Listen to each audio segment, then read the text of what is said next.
so ziskom do 90 000 korún vrátane. A v tejto chvíli bola cena primátora mesta Šurany odštartovaná.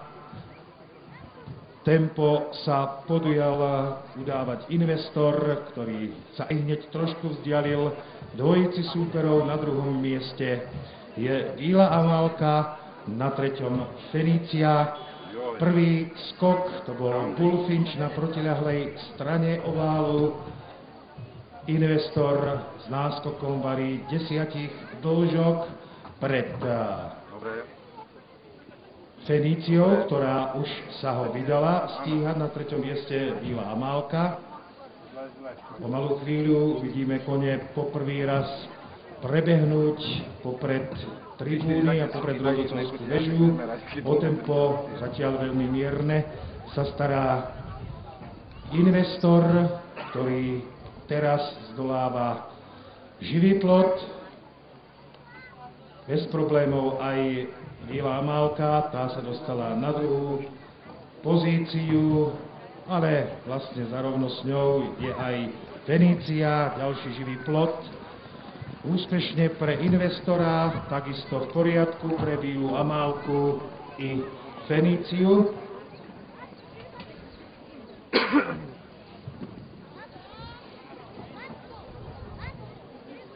Žiadna zmena obrázku na dostihovej dráhe.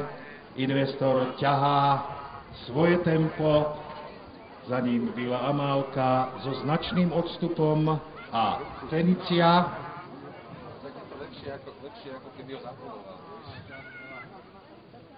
Ďalší Bullfinch, tam trošku zadrobčil investor. Vila Amálka a Fenícia v poriadku, ale ten náskok investora je stále značný, len aby nepodľahol vlastnému tempu. Ďalší Bullfinch, tentoraz investor bez najmenších problémov, rovnako Vila Amálka a Fenícia. Dokonca dostihov je však ešte veľmi ďaleko, ešte nemožno hovoriť o tom, že už sú karty skutočne rozdané. Živý plot v oblúku v podaní investora. Vila Amálka tam trošku mala problémy. Fenícia bez nich a znovu sa kone blížia na živý plot pred tribúnami. Investor. A investor padá.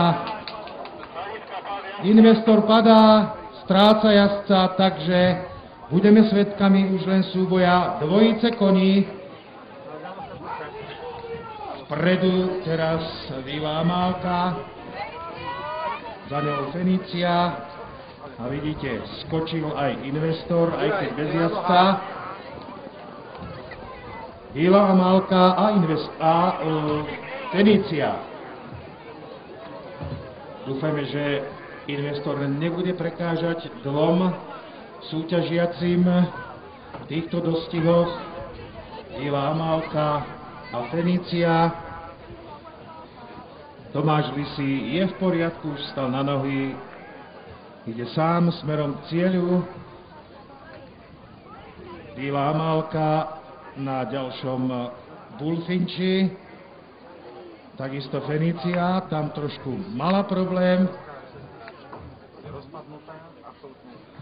Vila Amálka, Fenícia.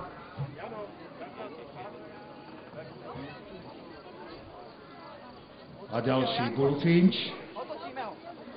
No a Fenícia mala znovu veľké problémy, ako by jej už dochádzali sily. Vila Amálka, Fenícia. Na rovine to ešte ide, čo na tej poslednej prekážke.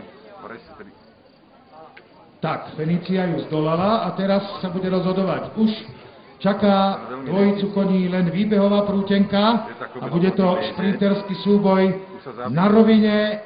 Vila Amálka, za ňou Fenícia.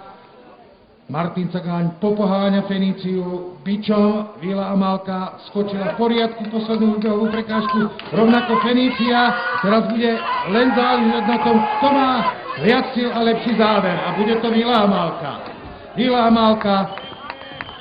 Martin Cagán sa ani nesnaží.